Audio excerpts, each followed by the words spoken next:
ذرا قریب تشریف لے آئے۔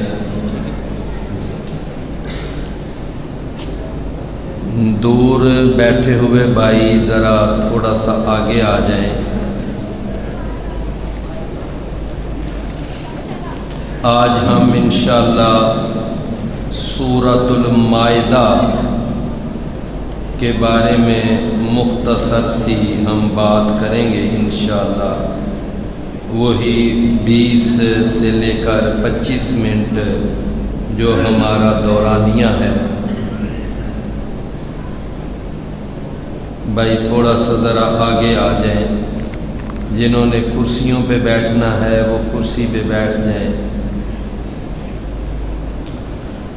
ان الحمد للہ والصلاة والسلام علی رسول اللہ صلی اللہ علیہ وآلہ وسلم، اما بعد فاعوذ باللہ السمیع العلیم من الشیطان الرجیم من ہمزہ ونفخہ ونفثہ۔ بسم اللہ الرحمن الرحیم۔ یا ایہا الذین آمنوا اوفوا بالعقود احلت لکم بہیمۃ الانعام الا ما یتلی علیکم غیر محل الصید وانتم حرم ان اللہ یحکم ما یرید۔ سورۃ المائدہ یہ مدنی صورت ہے۔ اس میں مدنی صورتوں والے مضامین بیان ہوئے ہیں، یعنی احکام، مسائل، حرام حلال، یہ مسائل جو ہیں وہ سورۃ المائدہ میں بیان ہوئے ہیں۔ سورۃ المائدہ اس کی 120 آیات ہیں، 16 رکوع ہیں، اور سورۃ المائدہ کو سورۃ المائدہ کیوں کہا جاتا ہے؟ المائدہ عربی زبان میں دسترخوان کو کہتے ہیں۔ دسترخوان، وہ دسترخوان کہ جس کے اوپر کھانے سجائے گئے ہوں، کھانے لگائے گئے ہوں، تو اس دسترخوان کو مائدہ کہا جاتا ہے۔ عرف عام میں ہمارے ہاں سفرہ یہ لفظ بھی بہت چلتا ہے، دسترخوان کے لیے سفرہ۔ تو اس کا نام بلا المائدہ کیوں ہے؟ اس لیے کہ اس سورت کی ایک آیت ہے اور آخر میں جا کر ہے۔ ٹوٹل آیات 120 ہیں، 114 نمبر جو آیت ہے وہاں پر اللہ تعالیٰ نے جناب عیسیٰ علیہ السلام کی ایک دعا کا تذکرہ فرمایا ہے کہ عیسیٰ علیہ السلام نے اپنے رب سے یہ ایک دعا کی تھی، اور دعا کے الفاظ کیا تھے کہ اللہم ربنا انزل علینا مائدۃ من السماء یکون لنا عیدا لأولنا وآخرنا۔ یہ دعا انہوں نے کی تھی کہ جس کا معنی یہ ہے کہ اے ہمارے رب، اے ہمارے اللہ، تو ہمارے اوپر ایک ایسا دسترخوان نازل فرما کہ وہ دسترخوان جو ہے وہ ہمارے پہلوں کے لیے، پچھلوں کے لیے وہ ایک عید کے طور پر سمجھا جائے، یعنی خوشی کا ایک موقع وہ ہمارے لیے بنا دے۔ تو یہ دعا انہوں نے فرمائی، کنہوں نے؟ جناب عیسیٰ علیہ السلام نے۔ تو یہاں سے یہ بات معلوم ہوئی کہ یہ جو لفظ عید ہے نا، عید، ہمارے ہاں عید وہ آج کسی اور معنی میں سمجھی جاتی ہے، جس میں ہلا گلا ہو، شور شرابہ ہو، اور اس میں ذرا ناچ گانا ہو، اور اس میں اس طرح کا انداز اپنایا جائے، ہم اس کو عید سمجھتے ہیں۔ حالانکہ یہ عید جو ہے یہ ایک ملی تہوار ہے، ملی تقریب ہے۔ یہ عید جو ہے نبی کریم صلی اللہ علیہ وسلم کا بڑا سادہ انداز ہوتا تھا، عید کی نماز پڑھانا اور اس میں تکبیرات بلند کرنا، اور عید الاضحیٰ کے موقع پر ساتھ قربانیاں بھی کرنا۔ لیکن ہمارے ہاں عید جو ہے نا وہ ایک جشن کے معنی میں سمجھا جاتا ہے، جشن منانا۔ ہمارے بعض بھائیوں کو ایک مغالطہ لگا اور انہوں نے یہاں پر یہ عید مائدہ کے یعنی نام سے انہوں نے یہ بھی لوگوں کو کہا کہ دیکھیں جی، جیسے عیسائیوں کے لیے عید مائدہ تھی، دسترخوان کی عید، تو اسی طرح ہم اگر عید میلاد منا لیتے ہیں تو اس میں کون سی بری بات ہے؟ بھئی بری بات یہ ہے کہ عید میلاد کا ثبوت کوئی نہیں ہے، بری تو یہ بات ہے جناب عیسیٰ علیہ السلام عید مائدہ کے لیے تو خود اللہ سے دعا مانگ رہے ہیں، تو وہ تو بدعت نہیں نا، وہ بدعت کیسے ہوئی؟ وہاں پر تو جناب عیسیٰ علیہ السلام اللہ کے برگزیدہ نبی، وہ اللہ سے خود دعا مانگ رہے ہیں کہ انزل علینا مائدۃ من السماء۔ تو لہٰذا یہ عید مائدہ کو عید میلاد پر قیاس کرنا یہ بالکل غلط بات ہے، یہ ٹھیک نہیں۔ مسلمانوں کی صرف دو عیدیں ہیں جو سالانہ عیدیں ہیں، ایک عید الفطر ہے جو یکم شوال کو منائی جاتی ہے، اور دوسری جو ہے وہ عید الاضحیٰ ہے جو 10 ذو الحجہ کو منائی جاتی ہے۔ تو یہ دو ہی عیدیں ہیں مسلمانوں کی۔ تو بہرحال میں نے وہ تھوڑی سی بات یہ بتائی کہ اس صورت میں چونکہ مائدہ کا لفظ استعمال ہوا ہے، اس لیے اس صورت کا نام کیا ہے؟ سورۃ المائدہ۔ نبی کریم صلی اللہ علیہ وسلم نے نا اپنے بارے میں ایک دعا فرمائی تھی۔ کیا فرمایا تھا کہ اللہم لا تجعل قبری وثنا یعبد۔ یہ صحیح، یہ موطا امام مالک میں کہ اے میرے اللہ میری قبر کو نا ایسا بت نہ بننے دینا کہ جس پر باقاعدہ پوجا پاٹ شروع ہو جائے، وہاں پر سجدے شروع ہو جائے، غیر اللہ کی نظر و نیاز شروع ہو جائے، یعنی وہ جو ایک عبادت والا انداز ہے نا کہیں وہ میری قبر پر نہ شروع ہو جائے۔ اللہ میری قبر کو ایسی قبر نہ بننے دینا، ایسا بت نہ بننے دینا۔ کیا لفظ بولا؟ وثنا۔ دوسری ایک حدیث ہے صحیح بخاری کی کہ نبی صلی اللہ علیہ وسلم نے اپنی امت کو منع کیا، کس بات سے؟ فرمایا لا تجعلوا قبری عیدا، کہ اے میرے امتیو میری قبر کو میلہ گانا بنا لینا، وہاں میلے نہ شروع کر دینا، وہاں پر کوئی سالانہ عرس، کوئی سالانہ میلہ، کوئی اکٹھ یہ نہ شروع کر دینا میری قبر پر۔ یہ نبی کریم صلی اللہ علیہ وسلم نے اپنی امت کو منع کیا۔ تو یہاں پر کیا لفظ آپ نے استعمال کیا کہ لا تجعلوا قبری عیدا، کہ میری قبر کو عید گاہ یعنی میلہ گاہ نہ بنانا، جس پر میلہ لگے، جس پر باقاعدہ اس طرح کا انداز۔ تو عید جو ہے نا یعنی اس کا ایک معنی ہوتا ہے ملی تقریب، اور ایک اس کا معنی ہوتا ہے جو میلے ٹھیلے لگتے ہیں وہ بھی ایک عید کی شکل اختیار کر جاتے ہیں۔ تو بہرحال یہ ہے اس کی وجہ تسمیہ۔ سورہ المائدہ کے اندر نا اللہ تعالیٰ نے کچھ ایسے یعنی کہ مسائل بیان کیے، مثلا شروع کے اندر ہی بڑی مشہور آیت ہے اور ہم میں سے اکثر بھائیوں کو یاد بھی ہوتی ہے کہ اللہ تعالیٰ نے فرمایا تعاونوا علی البر والتقوی ولا تعاونوا علی الاثم والعدوان، کہ نیکی اور تقوی والے جو کام ہیں نا ان میں ایک دوسرے کا تعاون کیا کرو، ایک دوسرے کی مدد کیا کرو، ایک دوسرے کا ہاتھ بٹایا کرو۔ کس میں؟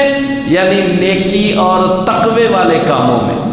ہاں گناہ والے کام میں، دشمنی اور عداوت والے کام میں ایک دوسرے کا تعاون نہ کیا کرو، یہ اللہ تعالیٰ نے منع کیا۔ تو معلوم کیا ہوا کہ اگر کوئی آدمی کسی کا تعاون کرتا ہے، کسی کی مدد کرتا ہے، کسی کا ہاتھ بٹاتا ہے، تو یہ تو اللہ نے حکم دیا ہے، یہ اسلام میں جائز ہے۔ زندہ آدمی کسی زندہ آدمی سے کوئی مدد لے لے، کوئی زندہ آدمی کسی زندہ آدمی کی مدد کر دے، یہ نہ شرک ہے، نہ کفر ہے، نہ اسلام میں حرام ہے۔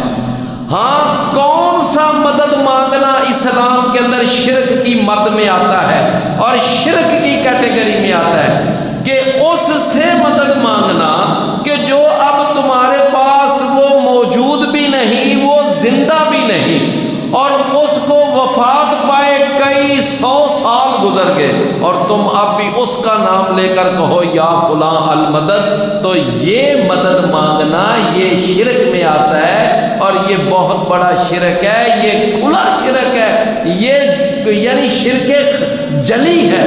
مثلا آج کوئی آدمی یہ کہے کہ یا علی مدد، اب علی رضی اللہ عنہ ہمارے پاس موجود ہے، وہ اس وقت زندہ ہے، ان کو وفات پائے کتنا عرصہ گزر گیا، اور آج کوئی اگر یہ کہے کہ یا رسول اللہ مدد، یا آج کوئی اگر یہ کہے یا پیر عبد القادر جیلانی المدد، تو یہ مدد مانگنا جو ہے یہ شرک کی مد میں آتا ہے۔ زندہ آدمی کسی زندہ آدمی سے کہے بھائی مجھے ایک گلاس پانی کا پلا دو، خامد اپنی بیوی سے کہے مجھے روٹی پکا دو، کوئی آدمی اپنے ملازم سے کہے جاؤ چائے کا ایک کپ لے کر آؤ، اب یہ مدد مانگنا یہ شرک میں آتا ہے، یہ اس کو کون شرک ہے؟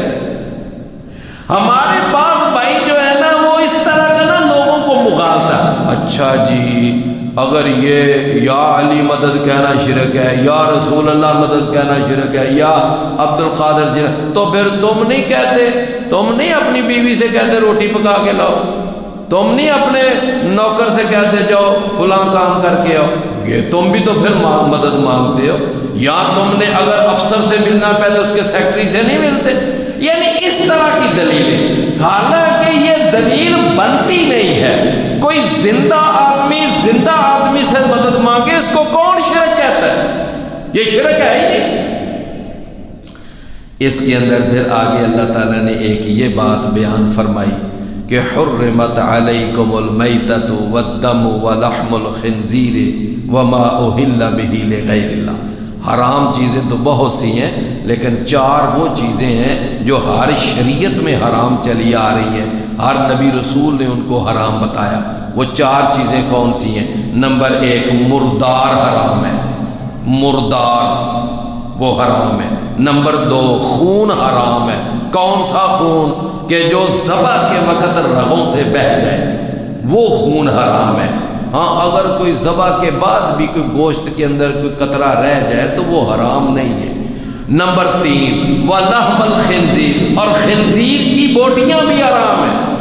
نمبر 4 وَمَا أُهِلَّ بِهِ لِغَيْرِ اللَّهِ، اور جو غیر اللہ کے نام پہ معروف کر دیا جائے، مشہور کر دیا جائے، اس کو غیر اللہ کے نام پہ منسوب کر دیا جائے، وہ بھی حرام ہے۔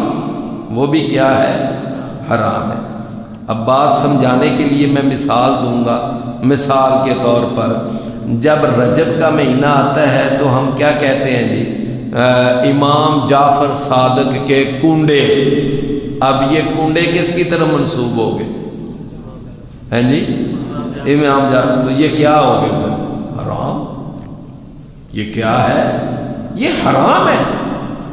اسی طرح ایک آدمی یہ کہتا ہے کہ داتا صاحب کے نام کا بکرا، اب یہ حرام ہے، سمجھے نا۔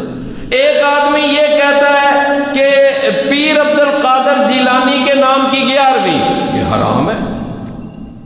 کیوں؟ اس لیے کہ اس کو اللہ کے علاوہ دوسروں کے نام پہ منسوب کر دیا گیا، تو یہ حرام ہے۔ اس کے حرام ہونے میں کوئی شک نہیں ہے، کیونکہ اس کو غیر اللہ کے نام پہ منسوب کر دیا گیا ہے، منسوب کر دیا گیا، تو یہ حرام۔ تو میرے بھائی بات سمجھ آ گئی نا؟ فرمایا یہ 4 چیزیں جو ہیں یہ حرام ہیں۔ اس کے اندر نا اللہ تعالیٰ نے ایک اور بات اللہ نے بیان فرمائی سورہ المائدہ میں، فرمایا کہ ویسے تو بنی اسرائیل کی نا بڑی بڑی گندی باتیں بھی یعنی ان کے اندر تھیں، لیکن 3 باتیں ایسی تھیں جو اللہ کو بڑی ناپسند آئیں اور اللہ کو ان پر بڑا ہی غصہ آیا۔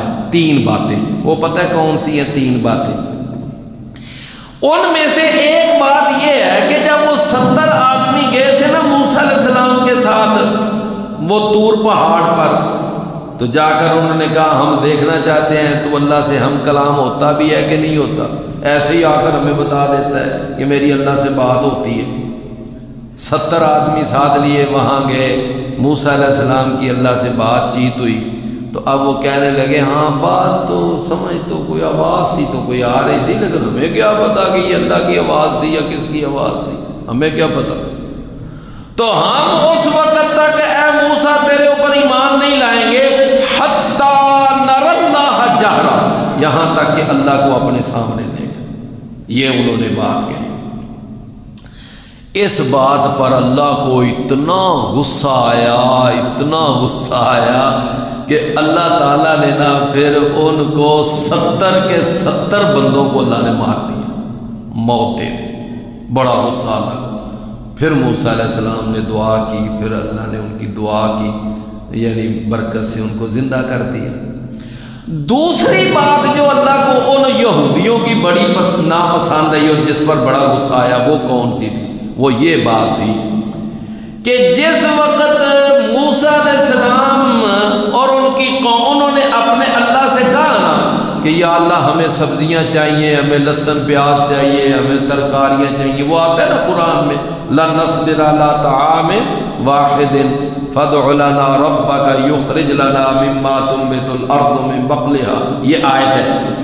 تو اللہ تعالیٰ نے فرمایا ٹھیک ہے تم اگر من سلوہ پر نہیں خوش تو چلو ٹھیک ہے، یہ سامنے جو شہر ہے نا بس جاؤ اس کے اندر داخل ہو جاؤ، جب تم داخل ہوں گے تو ہم یہ سارا شہر جو ہے نا تمہیں فتح کر دیں گے، تمہیں وہاں کوئی مزاحمت کا سامنا نہیں کرنا پڑے گا، بس تم نے جانا ہے، شہر ہم نے تمہاری جولی میں ڈال دینا۔ جس طرح اللہ تعالیٰ نے نبی کریم صلی اللہ علیہ وسلم کو مکہ سارے کا سارا بس 2-3 گھنٹے میں جولی میں ڈال دیا، کوئی مزاحمت نہیں کرنی پڑی، کوئی درمیانے میں یعنی ایسا معاملہ نہیں، گئے بس جاتے ہی مکہ اللہ نے دے دیا۔ اچھا اسی طرح اللہ نے ان سے بھی وعدہ کیا، لیکن اب وہ قوم جو تھی وہ تھی بڑے بہانے باز، انہوں نے کہا کہ اے موسیٰ بات یہ ہے کہ ہم نے سنا ہے کہ ان کے اندر تو بڑے بڑے جنگجو قسم کے لوگ موجود ہیں، عمالقہ، وہ تو بڑے جنگجو ہیں، تو اے موسیٰ فَاذْهَبْ أَنْتَ وَرَبُّكَ فَقَاتِلَا إِنَّا هَاهُنَا قَاعِدُونَ، تو جا اور تیرا رب جائے، وہاں جا کر لڑو، جب علاقہ شہر فتح ہو جائے نا تو پھر ہمیں بتا دینا، ہم پھر وہاں آئیں گے نعرے مارتے ہوئے، لیکن جب تک وہ فتح نہیں نہ ہوتا اس وقت ہم نہیں وہاں پر داخل۔ جناب مقداد بن اسود رضی اللہ عنہ انہوں نے بدر کی جنگ سے پہلے اسی بات کا حوالہ دے کر نبی صلی اللہ علیہ وسلم کو تسلی دی تھی کہ اے اللہ کے نبی ہم وہ موسیٰ علیہ السلام کی قوم کی طرح نہیں ہیں کہ جنہوں نے کہا تھا کہ تو جا تیرا رب جائے، جا کر لڑو، جب فتح ہو جائے گی تو ہمیں بتا دینا، بلکہ ہم آپ کے آگے بھی، ہم آپ کے پیچھے بھی، ہم آپ کے دائیں بھی، ہم بائیں بھی لڑیں گے۔ اے اللہ کے رسول آپ کا حکم ہوگا ہم سمندروں میں کود جائیں گے، ہم صحراؤں کے اندر چلے جائیں گے، بس آپ کا حکم، آپ کا آرڈر، آپ کا حکم ہے بس۔ یہ انہوں نے نبی کریم صلی اللہ علیہ وسلم، تو نبی صلی اللہ علیہ وسلم کا چہرہ ماشاءاللہ خوشی سے تمتما اٹھا، آپ کا چہرہ کھل گیا گلاب کے پھول کی طرح، کہ جن کے ساتھی ایسے باوفا اور جانثار ہوں تو ان ساتھیوں کا جو کمانڈر ہوتا ہے اس کا چہرہ گلاب کے پھول کی طرح کیوں نہیں کھلے؟ کھل گیا نبی صلی اللہ علیہ وسلم کا چہرہ۔ تو یہ ایک دوسری بات، پہلی بات کیا تھی؟ لن نؤمن لک حتی نری اللہ جہرا، دوسری بات کہ فاذهب انت وربک فقاتلا انا ہاہنا قاعدون، اور تیسری بات جن پر اللہ کو بڑا غصہ آیا وہ کون سی بات تھی؟ کہ جب موسیٰ علیہ السلام اپنی قوم کو لے کر بحر قلزم کے پار گئے نا، تو وہاں پر آگے کیا دیکھا؟ ایک دربار تھا، ایک مزار تھا، وہاں پر بیٹھے ہوئے ہیں اور انہوں نے کچھ بت رکھے ہوئے ہیں اور وہ ان کی پوجا کر رہے ہیں۔ تو موسیٰ علیہ السلام کی قوم کے وہ کئی نو مسلم انہوں نے کہا اے موسیٰ کتنا روح پرور ماحول ہے، منظر ہے، کیا خوبصورت انداز ہے کہ وہاں عبادت کر رہے ہیں، جھوم رہے ہیں اور اس طرح کا انداز، تو ہمارے لیے بھی نا ایک معبود بنا دے تاکہ ہم بھی اس کی عبادت کریں۔ جناب موسیٰ علیہ السلام کو بڑا غصہ آیا، اور ظالموں تمہیں ابھی تک توحید سمجھ نہیں آئی، تمہیں ابھی تک عقیدہ توحید سمجھ نہیں آئی، اور اب بھی تم ایک بت کا اور معبود کا مطالبہ کر رہے ہو۔ جس اللہ نے تمہارے لیے 12 راستے بنائے اور اللہ نے تمہیں پر لگا دیے، تم پار آ گئے اور فرعون کو تمہاری آنکھوں کے سامنے ڈبو دیا، اور اب بھی تمہیں توحید سمجھ نہیں آ رہی۔ تو یہ 3 باتیں ان کا اللہ تعالیٰ کو ان پر بڑا غصہ آیا۔ اس صورت کے اندر نا ایک اللہ نے وہ واقعہ بیان کیا ہے، وہ جناب یعنی کہ جو تھے نا حبشیہ کے جو تھے نجاشی، ان کا واقعہ بھی اس کے اندر ہے، جہاں 7واں پارہ شروع ہوتا ہے نا پہلی آیت، فرمایا کہ ذرا غور کریں وَإِذَا سَمِعُوا مَا أُنزِلَ إِلَى الرَّسُولِ تَرَىٰ أَعْيُنَهُمْ تَفِيضُ مِنَ الدَّمْعِ مِمَّا عَرَفُوا مِنَ الْحَقِّ، کہ جس وقت مسلمان حبشہ گئے، کافروں کے 2 پیچھے سے ایجنٹ گئے ان کو واپس لانے کے لیے، تو مسلمانوں کے ایک یعنی ان کو پیش ہونا پڑا بادشاہ کے دربار میں، تو مسلمانوں کی طرف سے جناب جعفر طیار رضی اللہ عنہ انہوں نے کہا ہم کوئی لگی لپٹی بات نہیں کریں گے، جو بات ہے ان کے سامنے پیش کریں گے۔ تو جناب جعفر طیار انہوں نے صاف بات کی، انہوں نے کہا بادشاہ ہمیں آپ نے سیاسی پناہ دینی ہے تو دے، نہیں دینی تو نہ دے، ہم تو بڑے جاہل تھے، مشرک تھے، شرک کرتے تھے، بتوں کو پوجتے تھے، بدکاریاں کرتے تھے، سود کھاتے تھے، یہ تھا وہ تھا، اپنے بارے میں بتایا۔ اللہ نے ہمارے درمیان محمد صلی اللہ علیہ وسلم جیسا ہیرا، اللہ نے انمول موتی ہمیں اللہ نے دے دیا، یہ ہمارے درمیان نبی رسول بن کر آئے، اور اب ہم نے ان کا کلمہ پڑھا، ان کے پیچھے چل رہے ہیں، اللہ نے ہمیں ہدایت دی ہے اور ہمیں یہ تنگ کرتے ہیں، تو ہم تو ان کے ظلم و ستم سے اکتا کر تنگ آ کر تیرے پاس آئے ہیں، ہم نے ان کا کوئی نقصان نہیں کیا، کوئی چوری نہیں کی، کوئی ڈاکہ نہیں ڈالا، کوئی کچھ نہیں کیا، کوئی ہم نے نقصان، بس ہم تو آپ کے پاس اس لیے آئی ہمیں تنگ کرتے ہیں۔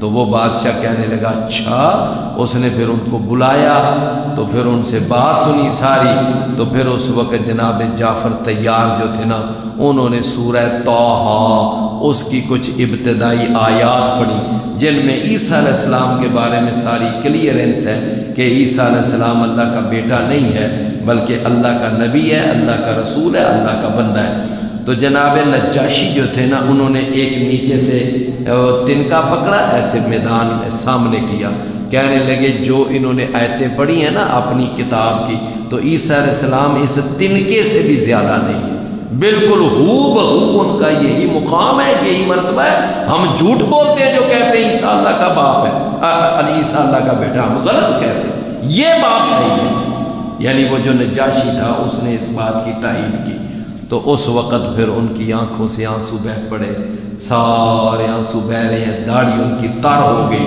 یعنی نجاشی بادشاہ کی۔ تو وہ واقعہ بھی سورہ المائدہ میں۔